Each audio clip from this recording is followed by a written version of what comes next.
Is there anything worse on a virtual call than that deafening silence after you ask a question? And what's worse is what we do afterwards. Most salespeople rush in and answer the question themselves, right? Rather than sit through that painful pause. And thus, we have taught our audience that they don't need to participate. And this is really both uncomfortable and ineffective in sales, where most successful sales calls are those where there's a high level of interaction between buyer and seller. So I'm going to share with you a very simple tip, not easy, but simple, that will dramatically improve the response rate to your questions in virtual meetings.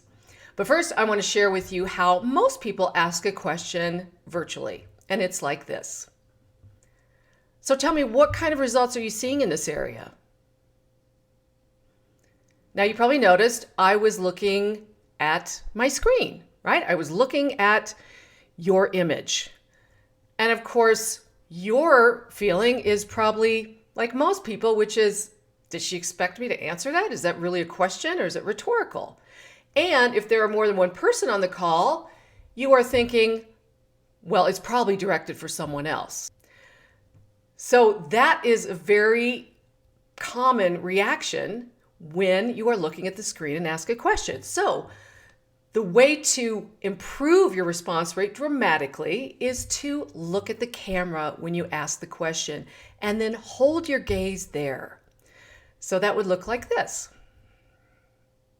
So tell me, what kind of results are you seeing in this particular area? And I'm going to hold it there long enough to get a reaction.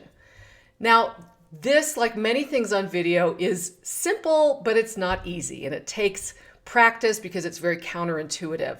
But if you go out and you try it, the next time you ask a question, I guarantee you will have much better success and a much better response rate. If you want more tips, check out my book, Look Me in the Eye, Using Video to Build Relationships with Customers, Partners, and Teams.